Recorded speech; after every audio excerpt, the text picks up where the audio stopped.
Hello everybody, I'm IHYourFace, and today I'll be covering Loomian Legacy's type chart in depth, and how learning it is important for players to level up their gameplay. This video is just one part of my overall competitive guide for beginners, and the playlist linked in the description and in the card above contains everything you'll need to know in order to hop into the competitive scene. So check it out so you can find exactly what topics you want to know more about.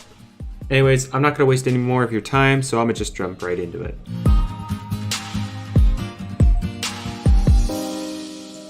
Now, the first thing every newcomer to the game should be aware of is the listing of types in the game. There are currently 17 of these types in the game at the time of this recording, all of which you can see on your screen, and you can pause the video if you need more time to view them all. Each typing has their own unique set of matchups against the other typings, and these matchups are laid out across what we call a type chart. Reading the type chart left to right shows each typing's offensive relationship, or how much damage a typing will inflict upon another, while reading the type chart up and down will show each typing's defensive relationship, or how much damage a typing will receive from another. A green 2 indicates that the type is super effective against the current type, and will deal 2 times the normal amount of damage. For example, a fire move like Flaming Kick is super effective against a plant type Loomian like Gas Stroke, and will deal twice the amount of damage. A red 1/2, on the other hand, indicates that the type is not very effective against the current type and will deal half as much damage as normal. The Flaming Kick we referenced earlier, being used against a water type Loomian like Ventation, for example, is not very effective, and the damage will be halved. While there are very few of them, a gray 0 means that the typing has no effect against the other and will deal no damage whatsoever. Like the Spirit type move Phantom Slash, being used against the light type Loomian Eliguana, will deal absolutely no damage. The remaining boxes mean that the relationship is neutral and damage will be normal. So, to sum it all up, pay attention to the colors. Something to note, however, is that every Loomian can have up to 2 types. For example, a Loomian like Eruptodon may only be a fire type, but the Loomian Chartiki is both a fire and a plant type. When applying damage to the opposing Loomian, both typings are used in the damage calculation. So if you were to use Ventation's Geyser, for example, against Eruptodon, the game would only check water's relationship with fire, since that's Eruptodon's only typing, and would deal super effective damage as a result.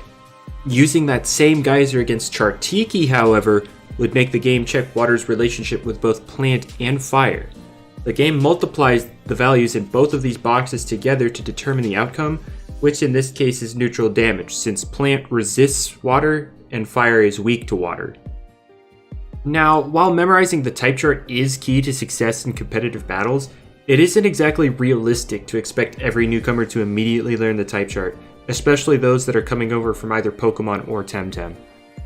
However, to account for this, Loomian Legacy has a useful feature for beginners baked into it, where it displays the type effectiveness of each move against the opposing Loomian. And these visuals will range from an immunity all the way up to a 4 times weakness. This feature will help newer players learn the type chart as they get more exposure to the game as time goes on. There is a slight problem with this feature, however. If players aren't careful, they could see themselves becoming over-reliant on these visuals to decide what moves they make. This could create a couple of problems for the player. Firstly, the visuals are determined exclusively by how each move interacts with the other types on the type chart. This means that Loomian's items and abilities are not accounted for at all. This could potentially lead to misguided plays that could ruin your chances at winning, if you're not careful. Both items and abilities are their own separate topics, and they'll have their own videos in the playlist linked below. If you don't see them, it's because you're watching this at a time where I haven't released these videos yet, so make sure you're subscribed and have notifications turned on so that you are notified when the videos are released. Secondly, who's to say your opponent won't switch out of a bad situation? Loomian Legacy, at its core, is a complex game of rock, paper, scissors. If your opponent thinks you're going to choose rock, they might pick paper to counter you, and if you don't read that and pick scissors, you would lose the game. Same concept applies in Loomian Legacy.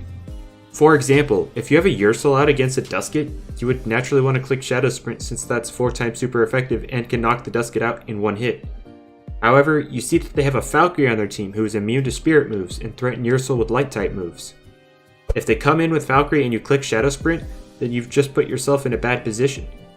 However, if you read the switch out into Valkyrie and click Slapdown instead, since Dark is super effective against Light, You can knock out the Valkyrie and be put into a better position than before. The in-game visuals only show you what is effective against the Loomian on the field at the current time, which is why learning the type chart is important for making plays like the one I described before. Now, I did say that the game determines its visuals based on the type chart alone, but there are a few moves in the game that have their own specific interactions with the type chart, which can change the display. If you remember the clip I showed earlier showcasing Seer Knight's Flaming Kick being weak against the Ventation, you can also see that Searing Steel didn't have a resistance display. This is because Searing Steel specifically ignores water's resistance to metal, causing the game to have no display since it's neutral damage to Ventation. The player must be aware of these moves, but thankfully they are rare instances, so there isn't much extra work involved. So overall, the game does provide a nice stepping stone for new players to learn the type chart, but it is important for players to break away from their reliance on this feature in order to flourish as a competitor. If you found this video to be helpful or just enjoyed the content in general, make sure to leave a like. This not only helps me as a creator gather feedback, but it also lets YouTube know that you think the content is good, which makes them want to recommend it to other people. And if more people see this video or videos like this, then they can also improve, which in turn makes the community as a whole better, which is my goal. I want to make the competitive community better so that everyone can enjoy higher level battles. If you're interested in updates from me, consider following my Twitter, or better yet, joining my Discord. You'll find a fairly laid-back community with a passion for competitive battles. The community also keeps track of usage data similar to Smogon, so we can potentially make fun metagames involving less common Loomians. Both links are in the description below. Anyways, I hope y'all enjoyed, and I'll see you in another video. See ya.